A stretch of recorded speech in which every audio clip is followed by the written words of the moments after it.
Ooh, what it do? We just gonna start from the beginning of this shit right here, because boy. Let me pull it up.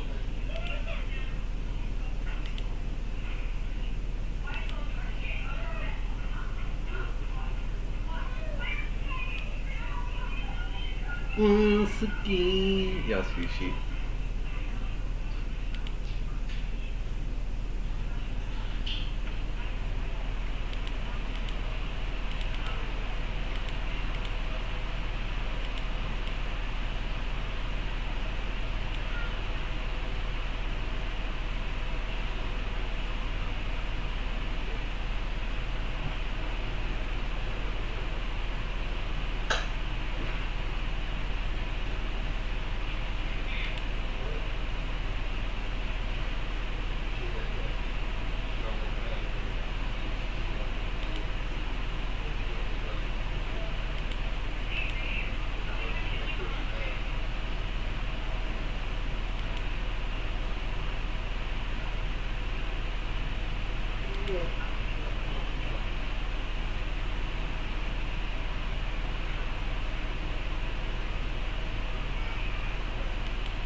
Big shit like that.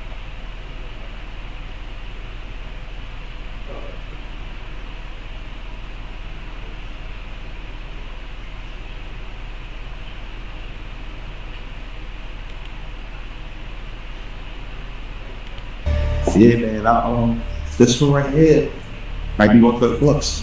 Plus, as in famous. Why? You said why? Yeah. The story for the books. You know what I'm saying? People would read it. Yeah. It all started on a sleepy winter afternoon in Maryland that turned into a waking nightmare.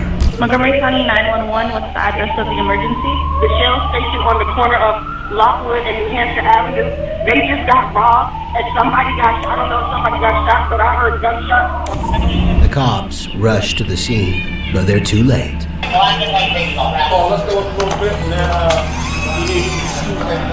An unknown man has walked into a convenience store, taken out a gun, and fatally shot an employee. It's a seemingly random crime and an apparently isolated incident. That is, until they respond to his address. There, they'll learn something truly disturbing. You don't want to go back there if you don't have to. It's pretty bad.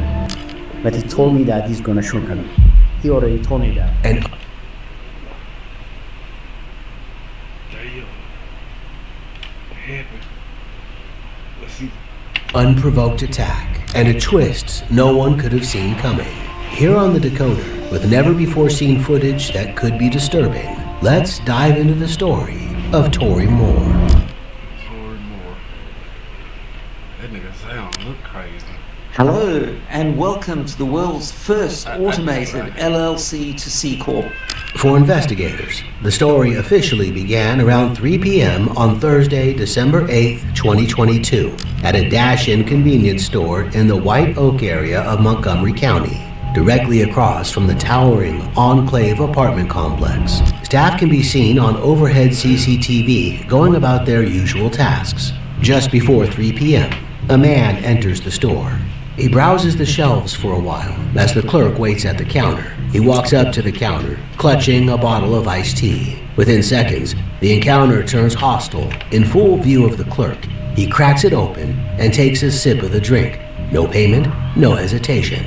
With no sound, we don't know exactly what they're saying, only that tension is rising. Moments later, he throws something at the clerk. The clerk grabs a pole from behind him and swings it at the man in self-defense, not realizing that this split-second reaction will be his last.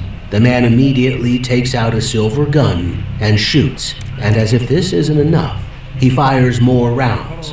Then he picks up his bottle of iced tea and casually throws something at the clerk. The clerk grabs a pole from behind him and swings it at the man in self-defense, not realizing that this split-second reaction will be his last. The man immediately takes out a silver gun. Hey, kid. I ain't gonna lie. That ain't no Glock. I'm telling you, that ain't no Glock. That ain't no Glock, chick. That's a 45 Smith & Wesson.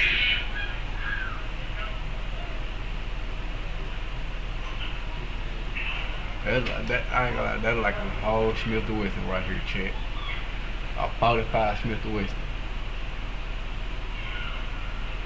That's a little handgun, a little 9. It's Smith & Wesson though. 45. But no.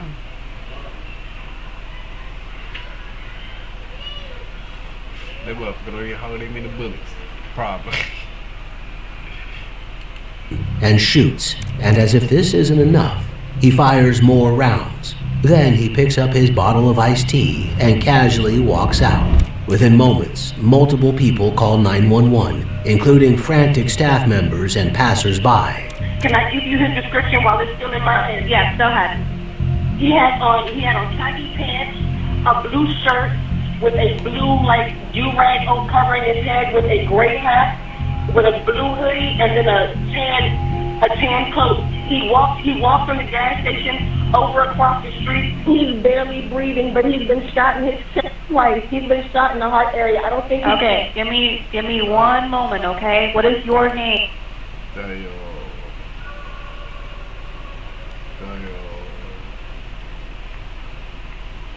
No, that shit ain't awesome. Nope. Hell, that shit ain't funny.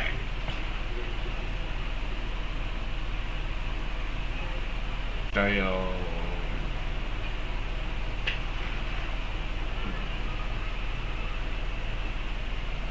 Dayo.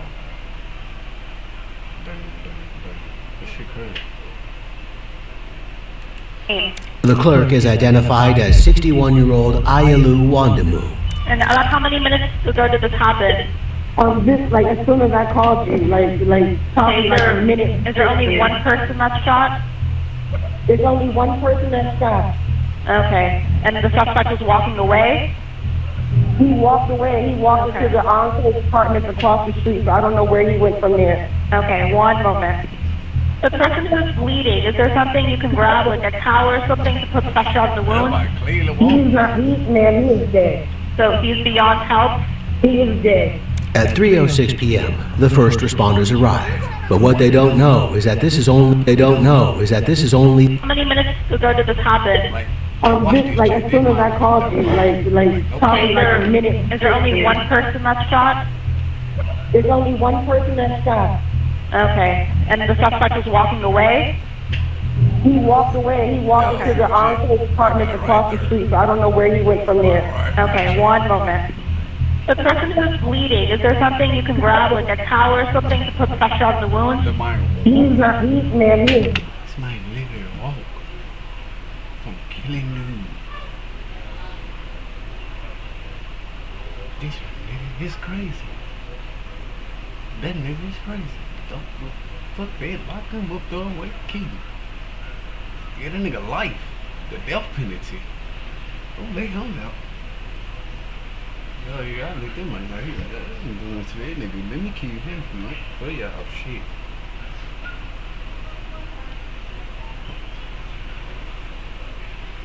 Dead. So he's beyond help?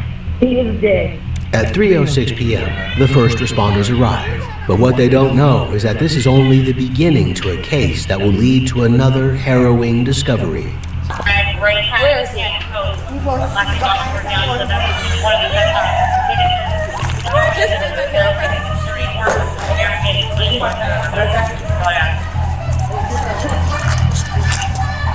Smart founders know something most people miss. Get your domain name even if you're not ready to launch your business. With Wix, They try to save Ayalu, but the caller was right.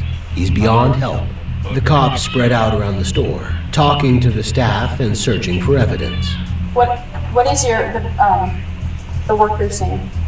One is Madrid, The one that is shot. is Ayala. You don't know how to say the name? Sorry, one more time. 01. All the employees are in a state of shock. Did you guys see anything? The video right there. Right, yeah.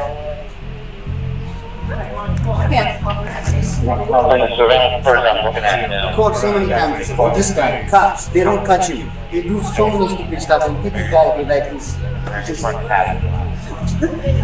But the store manager wants to make something clear. He's been fearing that something like this would happen for a while. If you saw anything that could be helpful to us to try to catch the guy, I don't know. Do you remember seeing much, or you do? This guy comes every day. Okay. So, During the day? yeah, so what he does is he comes, stay outside in front of, and he asks people for money. When they don't give it to him, he just, he's kind of a little bit aggressive most of the time. Yeah. And I don't know, last week maybe, it's a Wednesday, Yes. or I'll say Thursday, or Wednesday, one of the day. Okay. He was here, and he was doing like too much outside and inside, so Okay. I told this guy to leave. Correct. He don't want to leave, Huh? so he didn't want to leave. Okay. So I called the cop, and they came, but when they arrived, they already left. Okay. But he told me that he's gonna shoot him. He already told me that. He did? So, yeah, he told me that he's gonna shoot him. Okay. Yeah, I'm gonna kill you. I'm gonna get you outside. That's what he told me. Okay. And he knows my car because he always stand outside when I come in the morning when I park. Yeah. He knows me. But, Okay. so he just. We did trespass this guy before. You did? Yeah, we did. Okay. And but he keeps coming. According to the manager, this man has been hanging around the store for a while. The last time he was here, Wednesday, December 1st, he had made threats. They've called the police on him before. The store has had some trouble lately with 3 separate trespassing incidents on file, but nobody ever anticipated for things to escalate this far. This unidentified man's name is among the 3 trespassing notices in the manager's office. You think this might be the guy? So, yeah, he's not sure. He has like 2 trespass notices. The other one is for Sean Henderson. And then the owner or the manager gave me this one. But right now we're doing everything. We have more officers coming in from other districts to try to find him. We have a helicopter up right now, okay?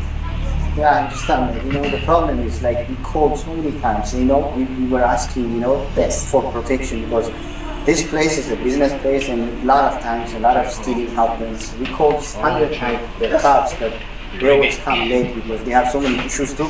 Yes. But last week when I called, they're supposed to call him because he don't drive, he walks. Okay. He walks those there, so Okay. we Yes. can easily get him. And still, I don't think we went far away. Maybe most of the time he stays in Silver Spring downtown. Even when I'm driving, I look at so many times. So this guy, he don't drive, he just walks. While it's a promising lead, the unit now has to dig through all 3 profiles to pinpoint their suspect. Time is slipping away, and they know they have to move fast. They enlist the store manager's help in an attempt to identify the suspect quickly. How many times would you say you've seen him? Every day. Every day you see him? Because every day he stay outside and he asks people for money. So there's a lot of footage for him staying outside. Have you ever seen him wearing the clothes he was wearing today? Yes. Yes. Same clothes? What about a week ago? Was he wearing the same clothes or different clothes? Do you remember? I would say it's kind of the same, I would say. Okay. But while this man is a regular at the store, the manager doesn't know his name. He always say, I'm the king, I'm the pharaoh. That's what he uses. I'm the king. Yeah, that's what he says so many times. He just, he have a kind of some belief, I think. He always, doing some shit on his hand like this. Because I live Silver Spring, So I see him in downtown. Although Ayalu was struck by multiple rounds, the autopsy later confirmed that it was the bullet that severed his spine that ultimately ended his life, an incident that has now rattled the entire local community. I was at this gas station earlier this morning. I go to this gas station almost every single other day. So, you never know when violence is going to strike, and, you hope it's not you, but you also hope no one else gets hurt. Investigators know that they have an armed suspect on the loose and must act fast. They sift through more surveillance footage and canvass the neighborhood, interviewing anyone who might hold a piece of the puzzle.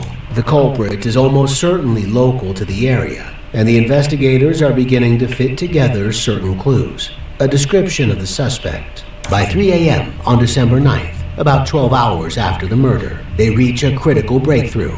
The suspect had walked toward the Enclave, a collection of high-rise buildings right across the street. On the building's CCTV, he can be seen climbing the stairs at 3:03 p.m., just minutes after the shooting. He's calm as anything, holding his bottle of iced tea. Armed with a no-knock search warrant, the SWAT team congregate outside an apartment in the building opposite the dash-in. What they don't know. This is actually a secret right now, so you're hearing this first. You're now going to be able to automate conversations with... Is that there's far more waiting inside than just the killer. The cops find Tori inside, sleeping on a bare mattress near the kitchen. You don't want to, well, go back there if you don't have to. It's pretty bad.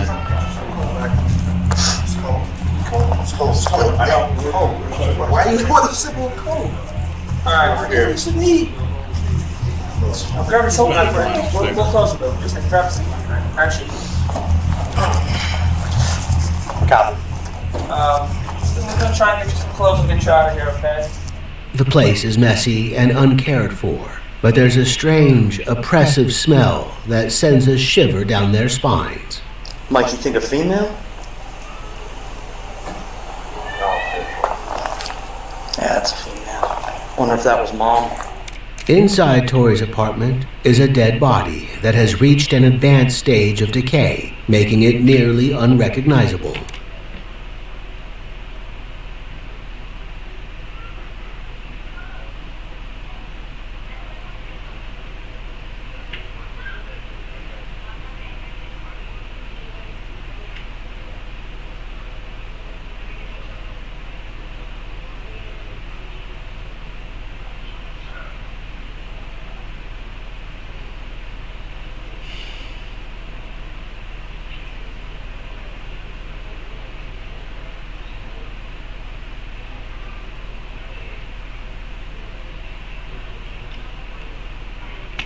Could this be Mom? FYI, I'm hot, obviously, but could this be Mom? Yeah. I don't know. No one else was supposed to be in this apartment. Did anyone search him? I have not. To my knowledge, he has not been searched. If we just want to check the pocket. They searched me though. I know, we get it. We do it like 5 times, brother. It's just procedure. Then they start to move out. Oh, hold up, my phone. I need to text my mother and send her some questions. Where do you think it is, sir? Huh? The phone? I think it was, I saw the button. Okay, we'll make sure. Yeah, don't bring it. Maybe that's not Mom. Tori's simple statement shatters the entire theory the unit has been working with. I really thought that was Mom. I was shocked when he's like, can I text Mom? I mean, I guess I figured it was his mom. Wow. The leasing office said no one else was supposed to be in there. Just... I mean, did you see it? Would you two agree? I think it looks like a woman. I believe so. Yeah. If this woman isn't his mother, then who is she? What investigators don't yet know is that they're not dealing with just one victim found inside Tori's apartment, but 2. A second search of the apartment the next morning uncovers even more disturbing evidence. We were talking about maybe there's shell casings have been moved. You want to just empty out these garbage bags? I don't think we ever did. For Radner? Oh yeah, there's mice right here. Just so you guys know.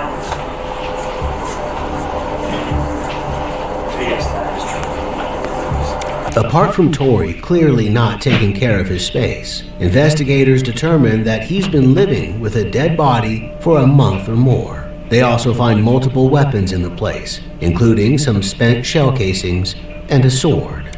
On December 11th, 2 days after the shooting at the store, a detective sits to interrogate Tory. Hi, sir. How are you, sir?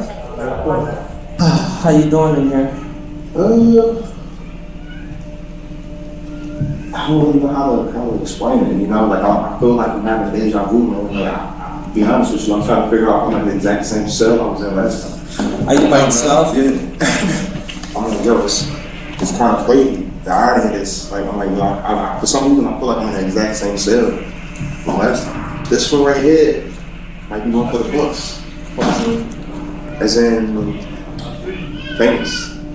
Why? You said why? Yeah. So I've been planning on writing for the book. Honestly, you know, I just didn't quite get along with it. Well, I actually started on one, and I think it's in my notes. But I plan on writing all the potential books. But personally, this right here, I feel like this is definitely, you know what I'm saying? A story for the book. You know what I'm saying? People want to read it. They haven't started digging into his crimes yet, but he doesn't seem to feel much remorse. It reminds me of the story, I don't know, it's Al Pacino and Raffinello, right? He tries to explain away his presence at the gas station. The only reason why I stopped was because I was trying to think, I wanted to get me a tea lot. This dude, these Ethiopian dudes. He makes out like the staff at the dash-in have a problem with him, a typical defense used to pin the blame on the victim. The cops play along. There's way more to this story. What? You know, so you've killed. I didn't just go in there and right, but at the end of the day, but at the end of the day, like a homicide is basically, you know, killing another person. Like a police officer shoots somebody, right? It's a homicide. It's ruled a homicide. Right. But every homicide may have an excuse behind it. Like an officer said, "Oh, dude pulled out a gun on me. Dude pulled out a knife on me," stuff like that. So you can't just be like, "All right, well, they killed him, so I guess it is what it is." So behind every one of those cases is way more of a story. It's all a balancing act. They know Tory killed the clerk in the convenience store, but they don't know why, and they don't yet know how the dead woman fits in. However, they have identified her as 26-year-old Denise Middleton, who was 8.5 months pregnant with Tory's child at the time of her death. It was a boy, and she had planned to name him Ezekiel. Tory tells investigators that Denise was his girlfriend, and that he discovered her in that state when he came home one day. I'm sure that it's surprised you in this small shop multiple times. Sad. This is one of the saddest cases I've had in I'm sad for like so many people involved with this case, including you. It sounds like you had mental illness, she had mental illness, there's a lot going on, and then we have like a tragedy on all kinds of fronts. She was shot 7 times, at least 4 times in the back. The investigators questioned Tory about their relationship. So just to go from the beginning, she was staying at 619 University Boulevard East. And of course it's like, it's a house where, you know, stay and they each have a room and they have medication things. You know what I'm saying? So I've been invited over, I've been to the house, but you know, of course he slumped me in and stuff like that, because I wasn't hospital, you know what I'm saying? So it was like one of the things, like, I saw how he was treating her, you know? And then that, you know, I've been through homelessness with her. She the one that led me to Providence Place too. Tory and Denise had both been through homelessness and social assistance programs, but Tory thought that Denise was being exploited by the program she was in. They taking all the money, sure. You know what I'm saying? Like pretty much, like you can have your own place, and you work for you and still get your money. But instead, these people are taking your money for a room and giving you medicine that you probably don't need. You know what I'm saying? You feel me? So I'm like, yo, Lisa, like, for real, like, you know what I'm saying? Not on top of that, they was trying to illegally evict her. They told her she had to leave in 10 days, and you know, so like, she kind of had to go in. Right, she didn't have nowhere to go, but at the same time, like, she didn't have to leave that place, but she didn't know that. You know what I'm saying? I'm just letting her know, like they can't. That's illegal. Yeah, they gotta go through. Right, they gotta go through the courts to do that. You know what I'm saying? But in the meantime, you can stay at my house. He invited her to stay with him while she got back on her feet. They'd already had a tumultuous relationship, getting together and then separating multiple times. But it was different this time. She was pregnant with his child. You know when somebody keep calling you that nigga, somebody they want to be with you? So it was just kind of like shaking my soul a little bit, like, yo, like, you know, personally, like, I feel like, you know, you want to come home, and, you know, but you're nervous, but I'm the only one that you got. Like, ain't nobody else trying to get her home. Right. Like, her cops, her sister, nobody else cares. I know. You know, so it's like, I sent her a bus ticket and an Uber, man. So you send out with her a bus or whatever. She comes from Virginia back to Maryland. To Maryland. And then you're there for probably, what, a few months? Or? Yeah, we were staying together for months, and she came back. You know what I'm saying? Like, she'd always come back. And that's what, I guess that's what did it. Like, you say that you don't want to be here or you don't want me, but you always end up coming back. In an effort to please her, in October, Tori took her to New York to see her mom, who lived in Brooklyn. But again, they spent the whole time arguing. I walked to the 7-Eleven, she's staring with some other dude. Okay. You know what I'm saying?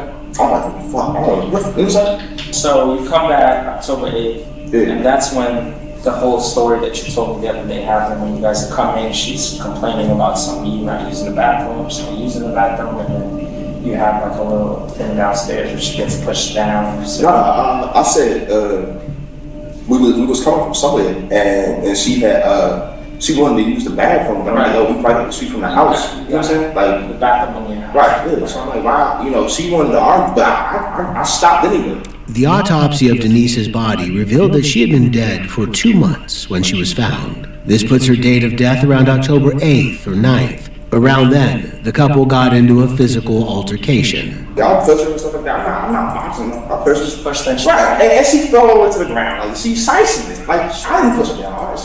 You see how much bigger she is than me? Right. Really, I didn't push you that hard. Right. You know what I'm saying? So you sizing. So it's like, now I'm trying to help you up. You know? Come on, get up, stop playing. You know what I'm saying? So it's just like you're just trying to make me look like I'm under the bag now.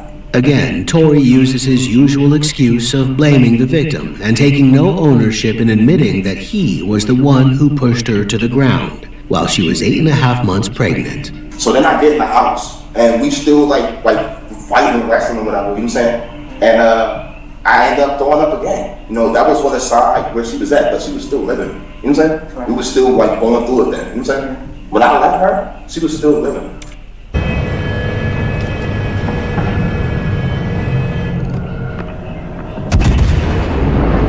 The last image we have of Denise is from October 9th from the CCTV of the elevator in their building. The couple gets in the elevator together.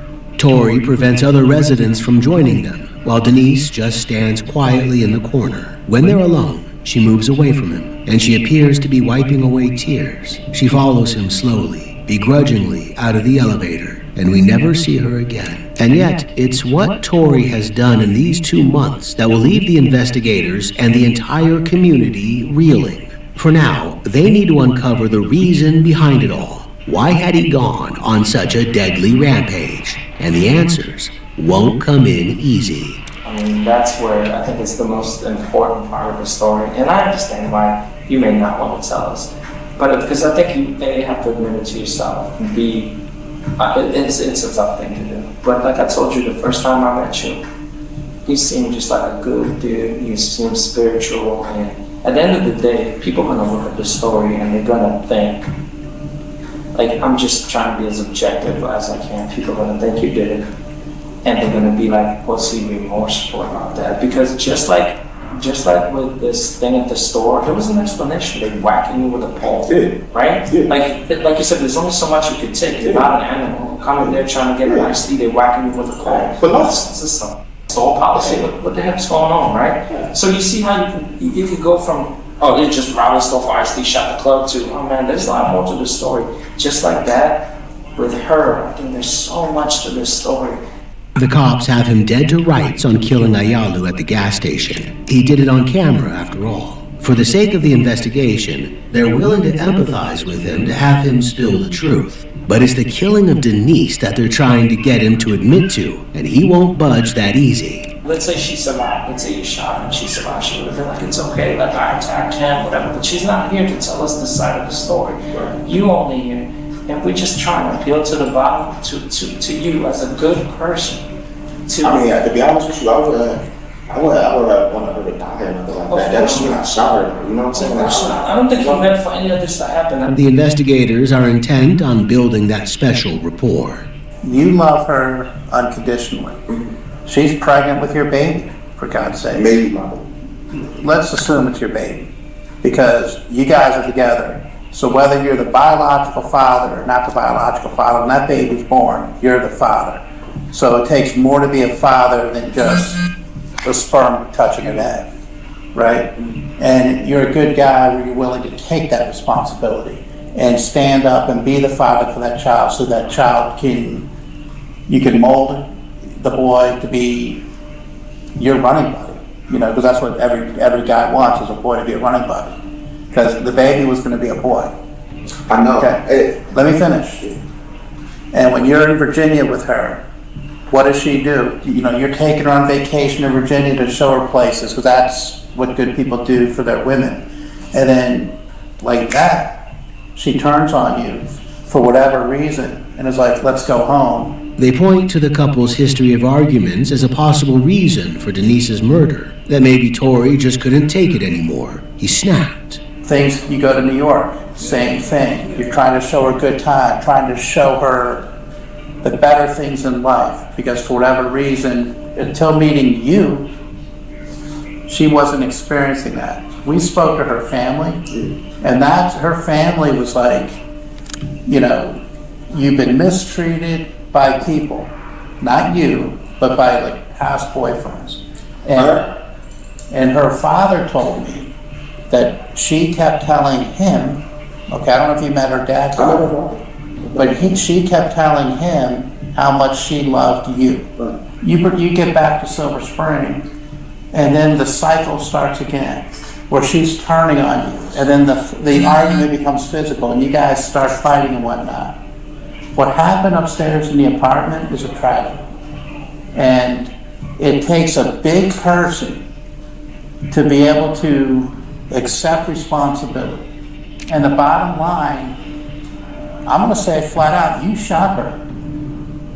And when you shot her, that made you sick to your stomach. No, that's not. That's exactly what. They're referring to an incident when he was first arrested. He threw up in the police station. I already threw up. I promise. Really, I didn't shoot her. Like, we was fighting, and I told her, like, she had already saw me getting sick. You know what I'm saying? I got sick on the bus, or before we got on the bus. I threw up on my slippers or whatever I was wearing. I threw No matter when you throw up. And then I threw up more than once, is what I'm trying to tell you. When we just let evidence, they're gonna say the showcasings are the same, your DNA. I mean, we just got it, so we're gonna get it done in 2-3 hours. They're gonna say the DNA is the same in both showcasings. So for us, do we need some kind of explanation? No, we really don't. But for you, I think for you, it is so important, just like you explain your stuff in the story. If we didn't have the video, let's say we didn't have the video. Can you imagine? You think the store people would have told us they were whacking you with it? No.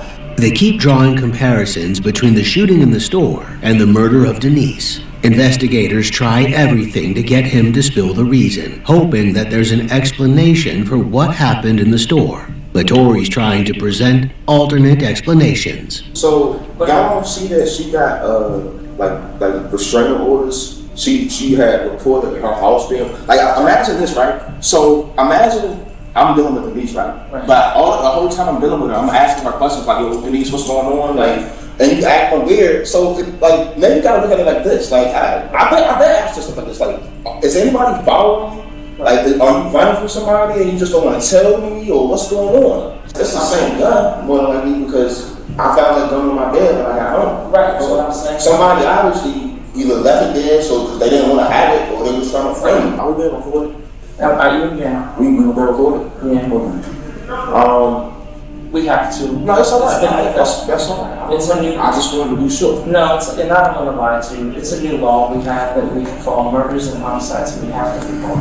Okay. So we can't say, all right, well, I'm saying he said that and you don't say that. Right. So we're just trying to figure it to you. But I don't want to lie to you. Yeah, you are. Yeah. So I mean, with that being said, man, I don't want to sit here and I don't like to give people sob stories because like I said, I'm a man. You know what I'm saying? And I personally really people. Please tell us, Mr. Moore. I'm asking you as a person. If something went down between you and her, and there's a good explanation for this, just like there's a good explanation at the store. Please, Mr. Moore, tell us. It's important. Please, it's important for all of us. It's important for you. It's important for her. It's important for the baby that died, man. It's so important. Please. But they've gone a step too far. I think the rule, I should wait for a lawyer to inform me what I should do, you know, because... Well, I'm not going to let you tell your story. This is your opportunity to tell the story. Because I'm telling you, you're going to talk to a lawyer, and the lawyer's going to say, Mr. Moore, don't you dare talk to the cops. And I'm being honest with you. It sounds like you're asking for a lawyer. But the bottom line is, a lawyer's not going to let you tell your story. And when you go to trial, you're going to sit at a table, and 9 out of 10 times, you're not going to tell your story there. And so your story is going to be some wacky story about you leaving, getting a joint, and coming back, and there's a gun on your bed. You and I know that's bullshit. Okay? Why is that bullshit? Because it's bullshit. And I'm being real with you. And you don't call the police, that's bullshit. And you didn't call the police because you did it, and you were waiting in your apartment because you were like, shit, somebody's going to call the police. That's not why. I didn't call the police. I didn't call the police because I'm not supposed to leave anybody in my house when I'm gone. As a state, you know what I'm saying, as a rules to my program. Nobody's supposed to be in my home. So that's while I'm late. So I automatically knew that was wrong. So I'm like, yo, like, the reason why I didn't call the police wasn't because I did it, but it was because I didn't know what to do at this point. Like it's a you didn't know what to do because you had shot her. He continues to deny killing Denise, but he does go into more detail on the gas station attack. I just had like, I want to get the antique part of the store. And the manager said something to me about you can't be in the store that long. So I'm like, yo, dude, I ain't been in that long. You know what I'm saying? So then I approached him, I'm like, what are you talking about? You know what I'm saying? And he want to get all wild with me. I'm thinking like, yo, dude, like, why you? Then he's like, I'm like, so he throws something, I call him something else. You know what I'm saying? But it's like, yo, at that point, I didn't pick up my money, you know what I'm saying? So it's like, yo, I can let that be. You know what I'm saying? You do a couple things with you. I can live with that. You know what I'm saying? But then this dude pick up a pole and hit me with it. Tory admits that he can get violent with the right provocation, and the investigators draw this back to Denise. I believe you. She's much, much bigger than you are. And just because you're a guy and she's a female, she's probably much, much stronger. You know, with somebody who's heavier that can throw a punch, the force of that punch, just basic physics, is much heavier. And that's what I mean. You did not go there and be like, you know, I'm going to kill her. No. But when she attacked you, I don't think you had a choice. Is this off the record? Can we go off the record? We can do off the record. Remember the sword found in his apartment? So, while me and Denise was fighting, right, I picked up a sword, you feel it? Because she had the stick, you understand? But I knew I didn't want to stab her with that, you feel me? I knew she was pregnant, I didn't want to, you know what I'm saying? I didn't want to stab her with the sword, alright? So I threw it, sword man, and she picked it up, alright? Okay? Before that specifically occurred, she happened to slip up and say, what was going on? You understand what I'm saying? Mm-hmm. Now it's not just fists involved in their fight, but blades. That the part I didn't tell you. You understand? So did you shoot her?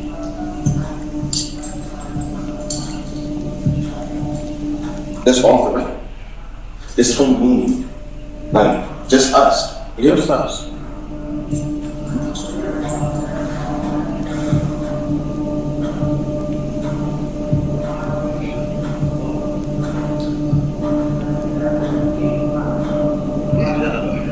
It's off the record.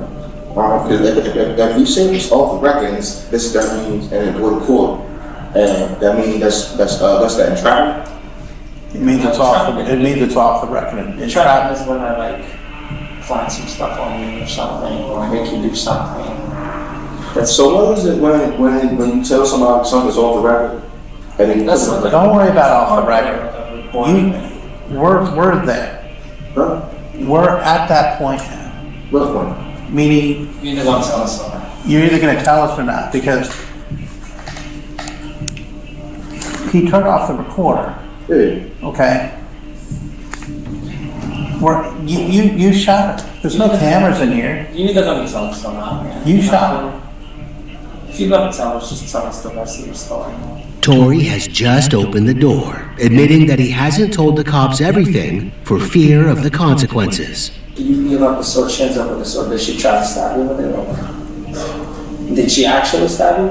Do you have any marks on you? But that's why you had to shoot her, because she had the sword. Is that what you're telling us without telling us? What ended up happening was when I got on the bed, I don't think she hit me, and I don't think I hit her. But it was like one of them things, like we was, you know, it's like yeah, she probably would have hit me, and I just really want to relieve her of these fucking weapons. You know what I'm saying? Like, no. How many times did you shoot her? Huh? How many times did you shoot her? Did I say I shot her? Yeah. I did. Or did I just say it? He thinks that his physical confirmation, rather than saying it out loud, gives him plausible deniability, but the cops don't see it that way. She said one of us gonna die in here tonight. That's what you know what I'm saying? That's what she said. That's why. One of us gonna die in here tonight. And I think at that point it's like, you know, like you scared my whole life. You just worse than me. You know what I'm saying? You just let me know that you don't mind killing me. It's not an outright confession, but it's close enough. Did I help y'all out or something? You know? Yeah, I mean, I gave y'all, I did, you know, the best I could, but I'm pretty much like telling on me. We just want so maybe, yeah, it's truth, right? Did I do that for y'all? That's all we want. Did I do that for you? Huh? Did I do that for you? I hope so. They take him back to his cell, and they prepare to put him on trial. 31-year-old Tory Moore appeared in court for the first time since his arrest. He was originally charged with murdering a gas station clerk. The victim in the case was a 61-year-old store clerk who was shot multiple times during an assault that occurred inside of that convenience store. He's now facing 2 additional charges after a young woman's body was found decomposing in his Silver Spring apartment. An examination of his phone records reveals that following that fateful evening of October 9th, he moved around the DC area, making damning Google searches, such as how long before a body starts to stink, and how to move dead body without being seen. He also searched how to plead insanity. Then he took a bus to North Carolina, and then all the way to California, but he couldn't run from what he'd done forever.